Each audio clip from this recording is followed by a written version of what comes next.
To my channel. Good morning to all of you.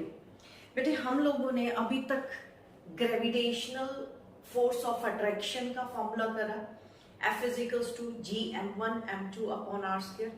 उसके बाद हमने करा हाइट पे जाते हैं तो ग्रेविटी कम होती है, डेप्थ पे जाते हैं तो ग्रेविटी कम होती है, और लैटिट्यूड पे मतलब due to rotation of earth gravity कम होती है। तीनों केसेस में ग्रेविटी कम होती है। ये सारे आर्टिकल्स हमने अच्छे से कर लिए, इसके साथ रिलेटेड न्यूमेरिकल्स भी करे, लेकिन इन्हीं टॉपिक के साथ रिलेटेड ट्रिकी न्यूमेरिकल्स करवाने जा रही हूँ। आईआईटी बेस्ड न्यूमेरिकल करवाने जा रही हूँ। जेई मेन में जो क्वेश्चन आए हुए हैं वो क्वेश्चन कुछ डिस्कस करते हैं। Let's start today's lecture. Okay बेटे, फर्स्ट न्यूमेरिकल 2014 में आया हुआ है ये वाला न्यूमेरिकल। आईआईटी में क्वेश्चन ये वाला आया हुआ है। सबसे पहले एक बात दिमाग में बैठा लो बेटे, न्यूमेरिकल्स को बर्डन मत लिया करो, न्यूमेरिकल्स को एंजॉय करो। It's a just brain exercise. आपको क्या करना होता है, स्टेटमेंट को समझना है, कोशिश करा करो हर न्यूमेरिकल को डायग्रामेटिकली सॉल्व करने की। मतलब डायग्राम पिक्चर जो बनाना वो बेनिफिशियल रहता है न्यूमेरिकल्स में। तो खेला करो न्यूमेरिकल के साथ, अंडरस्टैंड करो। ओके, ये वाला जो न्यूमेरिकल है इसमें क्या दिया हुआ है, 4 particles each of mass m are equi distance from each other. ठीक है, 4 पार्टिकल्स हैं हमारे, इक्वल डिस्टेंस पे पड़े हुए हैं। साथ में और क्या बोल गया, मूव अलोंग अ सर्कल जिसका रेडियस r है। वो जो 4 पार्टिकल्स है move along the circle, circle के अलोंग मूव कर रहे हैं under the action of their mutual gravitational attraction, speed of each particle is, ये ऑप्शन दी हुई है। पहले तो स्टेटमेंट में उसने बोला कि 4 पार्टिकल्स हैं, इक्वी डिस्टेंस पे हैं, और सॉरी मुझे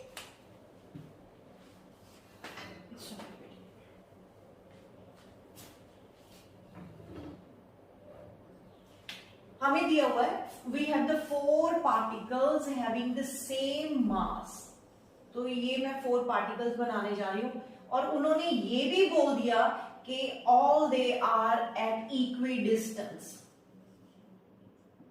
ये मैंने बना दिए 4 masses, सबका मास m और सब इक्विडिस्टेंस पे है, और वो ग्रेविटेशनल फोर्स ऑफ अट्रैक्शन की बदौलत क्या कर रहे हैं, सर्कुलर मोशन दे रहे हैं, मतलब अलोंग द सर्कल मूव कर रहे हैं। ओके, ऑल ऑफ फर्स्ट बेटे, इन सब में जो डिस्टेंस है वो इक्वी डिस्टेंस है। मतलब अगर यहां से लो, यहां से लो, यहां से लो, यहां से लो, सब जगह से इक्वल डिस्टेंस है। तो हम करेंगे क्या, उन्होंने बोला कि ये जो मासेस हैं वो किसी सर्टेन वेलोसिटी के साथ सर्कुलेट कर रहे हैं या मूव कर रहे हैं, और वो जो वेलोसिटी के ऑप्शंस हैं वो ये दिए हुए हैं। The speed of each particle is this. तो हमें इसमें से, इन 4 ऑप्शन में से एक ऑप्शन को टिक करना है। स्टेटमेंट में हम क्या करेंगे, आप किसी एक मास पे नेट फोर्स निकाल लो। ग्रेविटेशनल फोर्स ऑफ अट्रैक्शन का फॉर्मूला तो पता ही है। मान लो ये मैं पॉइंट फिक्स कर देती हूं, ए पॉइंट ले लेते हैं, बी ले लेते हैं, C एंड D ले लेते हैं। ठीक है, तो मैं क्या करूंगी, किसी एक पॉइंट मास पे नेट फोर्स फाइंड आउट कर लेती हूं। कैसे, ये वाला मास इसको अट्रैक्ट कर रहा होगा तो इसकी फोर्स इधर लगा देंगे, ये फोर्स मैं इस तरफ शो कर देती हूँ, और ये वाला जो मास है वो भी अट्रैक्ट कर रहा होगा, तो मुझे यहां से एक डिस्टेंस बनाना पड़ेगा, और ये एक डिस्टेंस बनाया, एक ये वाला डिस्टेंस बनाया। अब बेटे ये वाला जो मास है इसको इस तरफ अट्रैक्ट कर रहा होगा, और ये वाला मास इसको इस तरफ अट्रैक्ट कर रहा होगा। समझ आई बात? मैं क्या बोलना चाहती हूं कि आप एक नेट फोर्स किसी एक पॉइंट मास पे निकाल लो, सब पे वही लगने वाली है, वही जो नेट ग्रेविटेशनल फोर्स होगी, that provide the necessary centripetal force, उसी की बदौलत वो घूम रहा होगा। तो वहां से हम वेलोसिटी फाइंड आउट कर सकते हैं। तो क्या करा मैंने, मान लो ये मैं फोर्स F1 लिख देती हूँ, ये F2 लिख देते हैं, ये F3 लिख देते हैं। तो ये अलग से मैं यहां पर बना देती हूँ। मेरे पास m मास है, इधर फोर्स लगी हुई है, इधर फोर्स लगी हुई है, और इधर मैंने F3 रखा हुआ है, F1 रखा हुआ है, F2 रखा हुआ है। अभी हमने पढ़ा हुआ सुपरपोजिशन प्रिंसिपल में क्या पढ़ा था हमने? सुपरपोजिशन प्रिंसिपल बोलता है कि आपने जब नेट फोर्सेस फाइंड आउट करनी है तो आपको vector sum of all forces करना पड़ेगा। तो यहां पे भी हमें वेक्टर सम करना पड़ेगा। तो मैं क्या करूंगी, इस फोर्स को रिजॉल्व कर दूंगी। तो रिजॉल्व करा तो बेटे आपको पता है ये diagonals intersect each other at 90 degree angle, तो ये आपका उस हिसाब से ये 45 एंगल हो जाएगा और ये भी 45 हो जाएगा। तो यहां पे मेरे पास 45 है और यहां पे भी 45 है, राइट? अब F1 को रिजॉल्व करती हूं तो इस तरफ आ जाएगा F1 sin 45 एंड इधर आ जाएगा ये F2 के कारण F2 sin 45। F1 को रिजॉल्व करा, F1 sin 45, इधर आ जाएगा F1 cos 45। एक तो ये ऐड होने जा रही है इसमें, ठीक है, 45 डिग्री।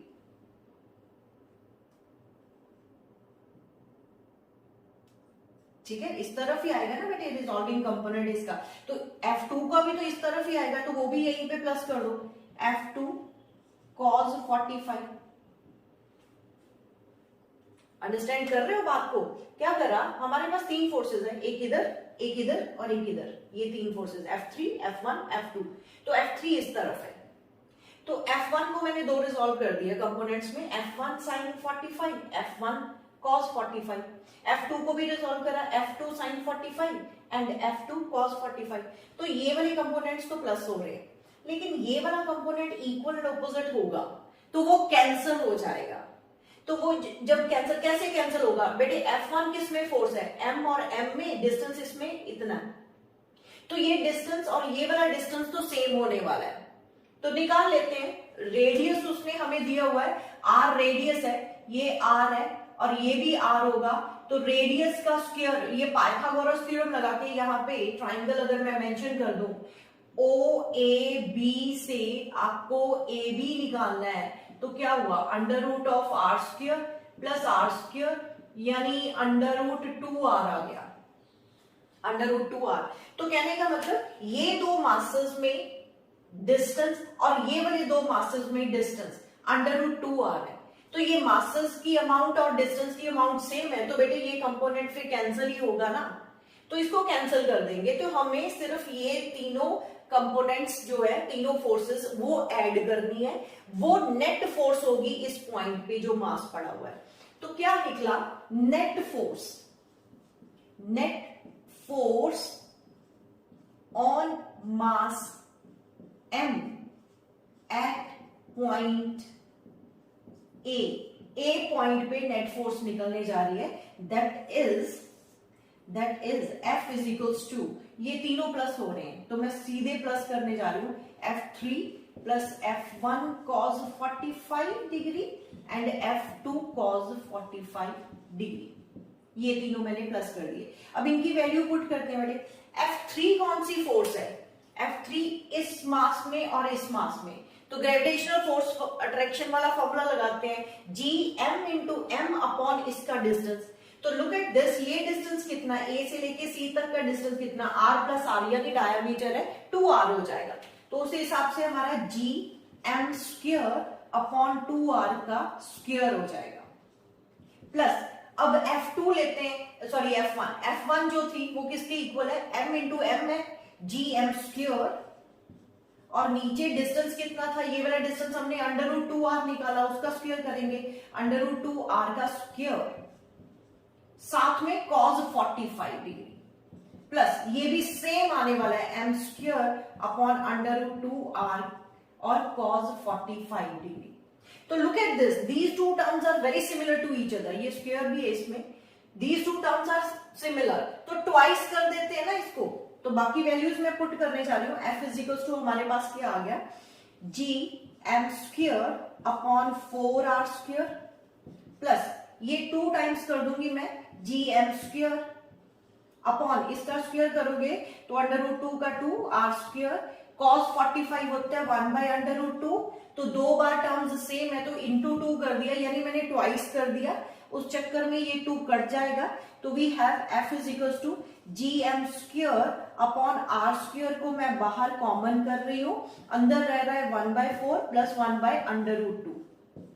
ठीक है, ये मेरी नेट फोर्स आ गई कहां पे, ए पॉइंट पे जो मास पड़ा है उस पे नेट फोर्स मैंने टोटल फोर्स फाइंड आउट कर ली। अब यही ग्रेविटेशनल म्यूचुअल अट्रैक्शन है ना, तो यही gravitational force of attraction will provide the necessary centripetal force. इतना नोट करो, फिर मैं यहां पे लिखती हूं this force provides centripetal force, centripetal force. तो आप लोगों को पता है सेंट्रीपिटल फोर्स का फॉर्मूला क्या होता है, mv² अपॉन r। तो ये जो मास है ये गोल गोल घूम रहा है, किस फोर्स के कारण घूम रहा है, यही ग्रेविटेशनल फोर्स ने उसको नेसेसरी सेंट्रीपिटल फोर्स प्रोवाइड करी हुई है। मैं यहां पे कर देती हूं रिमेनिंग,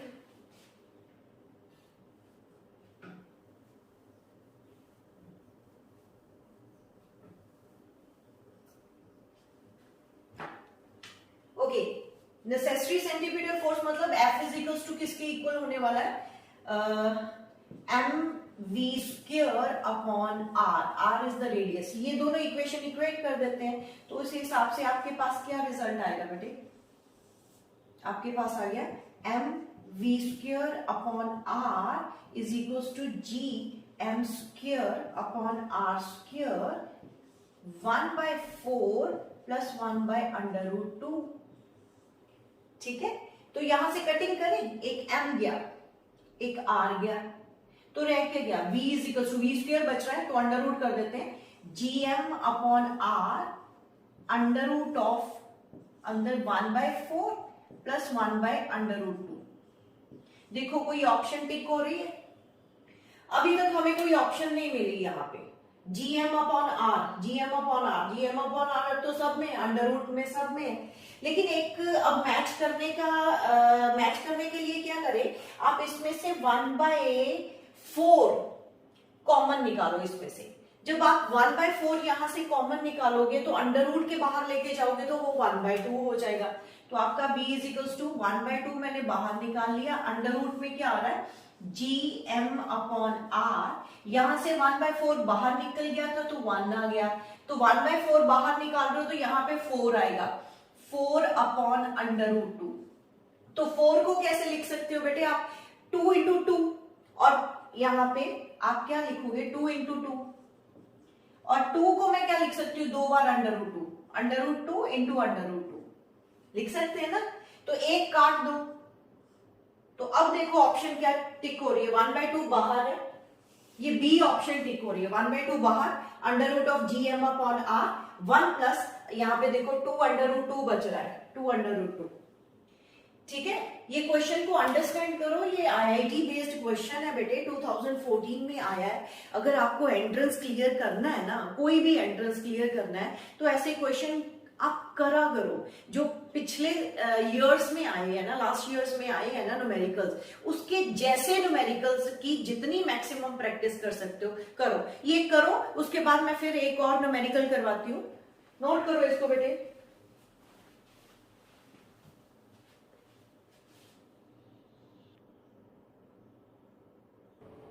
ओके बेटे, मेरा सेकंड क्वेश्चन क्या है, और ये भी क्वेश्चन 2001 में आईआईटी बेस्ड क्वेश्चन है, आईआईटी में आया हुआ है, इजी ये क्वेश्चन, समझते हैं। ओके, तो एक सिंपल पेंडुलम है, पेंडुलम समझते हो ना, बॉब लगाया हुआ है स्ट्रिंग के साथ और पेंडुलम, ठीक है। A simple pendulum has a time period t1 when on the surface, earth surface, and t2 when taken to the height r above the surface of earth, where r is the radius of earth. What is the value of t2 upon t1? कहने का मतलब, ये मान लो हमारी अर्थ है, अर्थ के ऊपर जब पेंडुलम रखा उस टाइम उसका टाइम पीरियड t1 है, फिर सर्टेन हाइट पे ले गए, उस टाइम उसका जो पेंडुलम का जो टाइम पीरियड है वो t2 है। तो इन दोनों टाइम पीरियड्स में रेशियो फाइंड आउट करनी है। तो we just have to find the ratio of these two time periods. क्या करना क्या है, तो हाइट पे बोल रहा है तो हाइट वाला फॉर्मूला ऑब्वियस है, हमें हाइट वाला फॉर्मूला ये पता है कि g h is equals to g 1 minus 2h upon R, 2h upon are.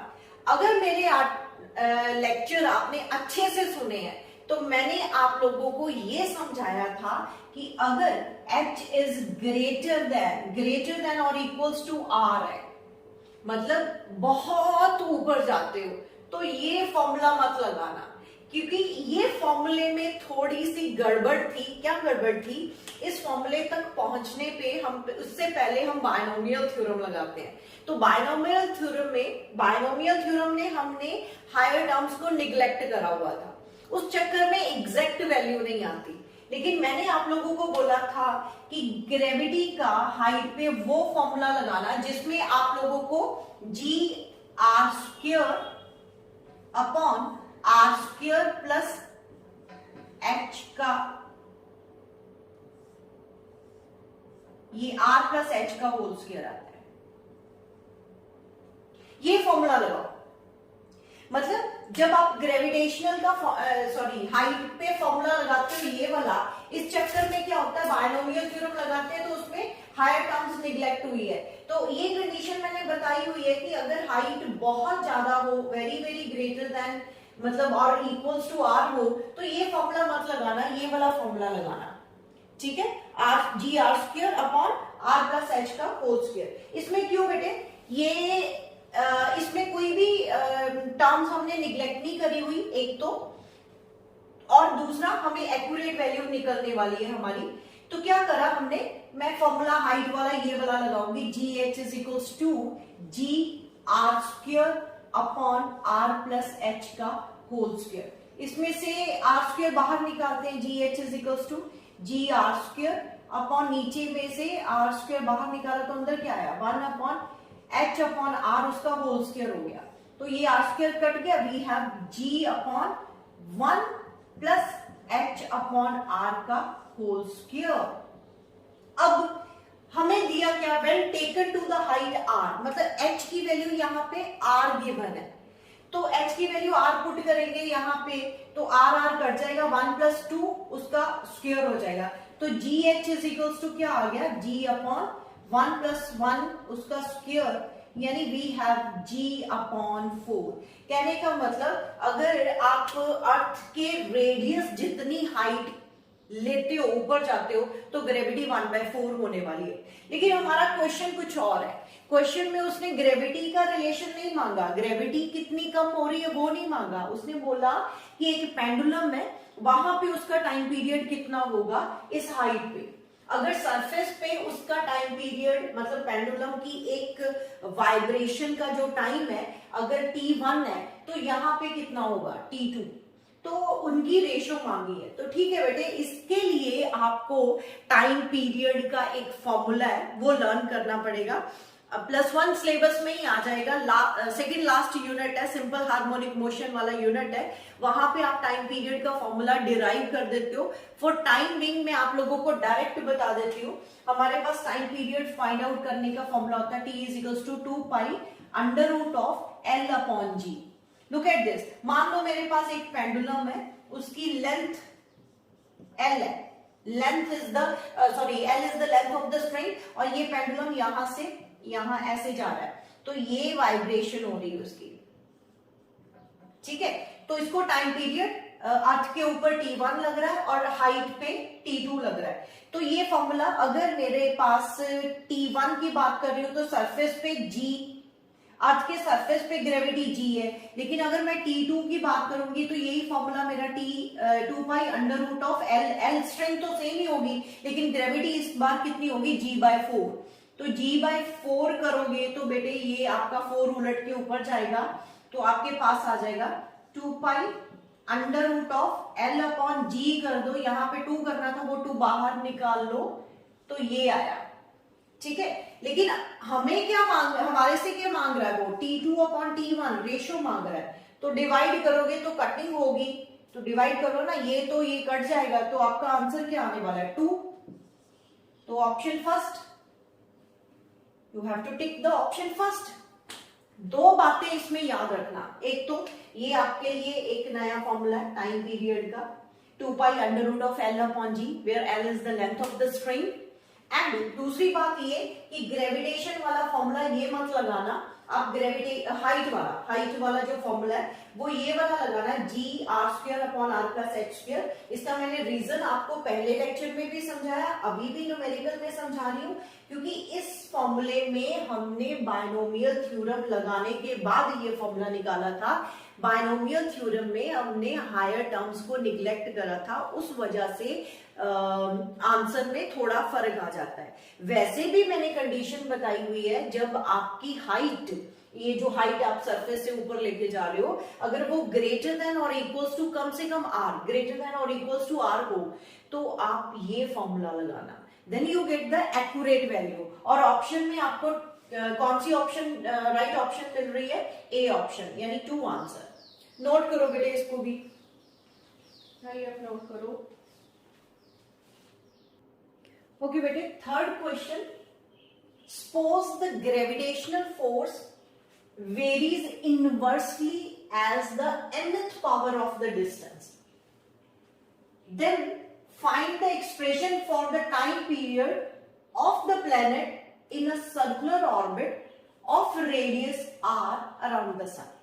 Statement क्या बोल रही है? स्टेटमेंट बोल रही है कि ग्रेविटेशनल फोर्स, हम लोगों ने पढ़ा gravitational force is equal to होता है G M M upon are square, हम लोगों ने तो इनवर्सली आर स्क्वायर का ही पढ़ा हुआ है। लेकिन स्टेटमेंट बोलती कि मान लो कि फोर्स जो है varies inversely 1 by R raise to power N कर रहा है, डिस्टेंस जितना होगा उसका nth power. To find the expression for the time period of the planet in a circular orbit of radius R, मतलब ये हुआ सन अराउंड द सन, ये हुआ सन और ऑर्बिट बना रही है हमारी अर्थ। प्लेनेट बोला उसने, अर्थ मान लेते हैं, ये अर्थ ले लेते हैं और ये सन है, ठीक है बेटे। अर्थ अपने ऑर्बिट में घूम रही है, तो उसका ऑर्बिट का जो रेडियस है वो हम मान लेते हैं आर। तो ये बोल रहा है इन दोनों में ग्रेविटेशनल, इसका मास कैपिटल एम मान लेते हैं, इसका स्मॉल एम मान लेते हैं, ठीक है। तो ग्रेविटेशनल फोर्स ऑफ अट्रैक्शन तो F इज टू वो हमारे पास होती है G capital M small m upon are square. लेकिन इस बार उसने बोला सपोज कर लो r raise to power n। ये मुझे स्टेटमेंट बोल रही है, मैं नहीं बोल रही, न्यूटन्स लॉ नहीं बोलते थे, न्यूटन सर ने तो बोला था स्क्वायर के है, लेकिन स्टेटमेंट बोल रही है कि मान लो, ठीक है मान लिया। तो अब वो कहता है टाइम पीरियड बताओ, to find the expression for the time period of the planet. इसका टाइम पीरियड मतलब एक पूरी रेवोल्यूशन का जो टाइम पीरियड है वो बताना है। तो कैसे करेंगे? हमारे पास अभी तक तो टाइम पीरियड का कोई फॉर्मूला ही नहीं है। तो टाइम पीरियड, पहले तो ये मैं बताती हूं कि ये जो फोर्स है it provide the centripetal force, ये हमने बहुत बार यूज कर लिया। और सेंट्रीपिटल फोर्स जो है इसके एग्जैक्टली इक्वल होगी, चलो मैं अलग से देती हूँ, ये मार्क कर दो first equation, and centripetal force which is equal to mv square upon r is the radius of this orbit, ठीक है। मास किसका आएगा? अर्थ का, यानी छोटा m, क्योंकि वो ही ऑर्बिट बना रही है। तो ये फोर्स और ये फोर्स इक्वल होने वाली है, लेकिन अभी भी वो कह, अच्छा मुझे ये बताओ लीनियर वेलोसिटी का एंगुलर वेलोसिटी के साथ क्या रिलेशन होता है? v is equal to R omega, और ओमेगा इज इक्वल टू क्या होता है? 2 पाई अपॉन टी। जिनको ये फॉर्मूले नहीं पता वो माइंड में रखो।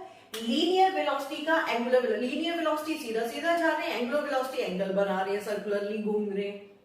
और एंगुलर वेलोसिटी क्या होता है? Angle upon time. एंगल कितना? अगर पूरा एक चक्कर घुमा दोगे तो 2 पाई एंगल होगा, तो पूरा एक चक्कर घुमाने में जितना जो टाइम लगता है that is called the time period. तो इस हिसाब से omega is equals to angular distance upon angular displacement upon time हो गया। तो ये 2 पाई अपॉन टी हो गया। तो ये दोनों फॉर्मूले बेटे अपने माइंड में रखो, लीनियर वेलोसिटी का एंगुलर वेलोसिटी के साथ relation, and omega is equal to 2 pi upon T होता है। तो यहाँ पे टी टाइम पीरियड आ गया आपको, तो ये वैल्यू मैं यहां पे पुट करूंगी, तो मेरे पास आ गया M V square upon R. M V की वैल्यू पुट करती हूँ तो R square omega square upon R, एक आर कट रहा है तो F C is equals to मेरे पास आ गया एम ओमेगा स्क्र, आर बीच में रखते हैं, here is the R. Omega की वैल्यू ये वाली मैं पुट करने जा रही हूँ बेटे, अब M R 4 pi square upon T का स्क्र। अब ये वाली इक्वेशन मैं मार्क करती हूँ सेकेंड इक्वेशन और इन दोनों को इक्वेट कर देती हूँ। तो मैंने बताया था ना, ये जो इनमें जो force of gravitational force of attraction है that provide the necessary centripetal force ना, उसकी वजह के कारण ही तो वो गोल गोल ऑर्बिट में घूम रहा है ना। तो इक्वेट करो इन दोनों फोर्सेस को, इक्वेटिंग फर्स्ट एंड सेकेंड। जब इक्वेट करा we get M R 4, sorry चलो इधर रखते हैं, G M M upon R raise to power N is equal to M R 4 pi square upon T raise to power square. तो मुझे time period का relation मांग रहा था वो, तो टाइम पीरियड का टी स्क्र इधर ले जाओ, बाकी सब इधर ले आओ। T square is equals to M cut रहा है बस एक, है ना, तो आपके पास आ गया R raise to power N, एक ये आर पड़ा हुआ है +1 हो गया, और 4 पाई स्क्र आगे लिख देती हूँ, जी एम नीचे आ जाएगा, और देखो कुछ रहता तो नहीं है। ओके, वी गेट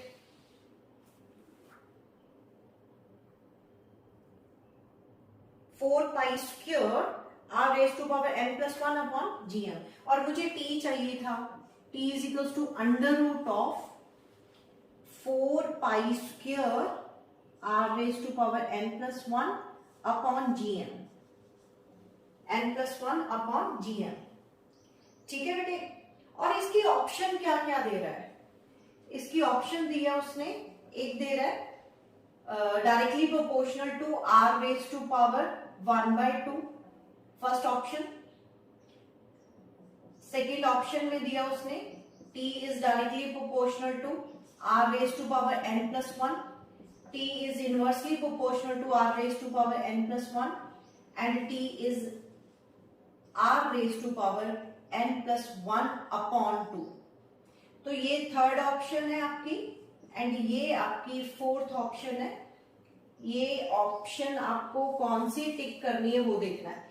ये बाहर निकालते हैं, 4 बाहर निकला, 2 निकला, पाई बन गया, under root of G M बन गया, और यहाँ पे are raise to power n+1, उसका अंडर रूट है तो यानी 1/2 कर देती हूँ। तो ये तो बेटे कांस्टेंट है, ये सारी की सारी टर्म कांस्टेंट है, तो time period has directly relation with the R raise to power n+1 upon 2। तो ऑप्शन कौन सी टिक हो रही है? फोर्थ ऑप्शन टिक हो रही है। ठीक है, फोर्थ ऑप्शन टिक हो रही है। तो आपने सिर्फ ग्रेविटेशनल फोर्स ऑफ अट्रैक्शन जो है अर्थ और सन में, उसको क्या करा, सेंट्रीपिटल फोर्स के साथ सेंट्रीपिटल फोर्स के साथ इक्वेट कर दिया। तो वहां पे ये दो फॉर्मूले यूज करें and get the answer. Note करो बेटे, इसको नोट करो। ओके बेटे, अब तक के टॉपिक के साथ रिलेटेड जितने आईआईटी बेस्ड क्वेश्चन, जो ट्रिकी क्वेश्चंस हैं, वो मैंने कोशिश करी है कि करवाने की, जितने मैं करवा सकती थी। आप ट्राई करो, इतना सफिशिएंट नहीं है बेटे, आपको और करने पड़ेंगे, प्रैक्टिस करनी पड़ेगी, और जितने भी आईआईटी बेस्ड क्वेश्चंस हैं उनको ट्राई करना पड़ेगा, तब जाके एंट्रेंस क्लियर होता है। ठीक है, आपको अपनी तरफ से एफर्ट्स पूरी लगानी चाहिए। ये करके उसके बाद प्रैक्टिस करना बहुत जरूरी है। ओके बेटे, मैं यहां पे अपना लेक्चर कंप्लीट करने जा रही हूँ। All the very best, thank you very much.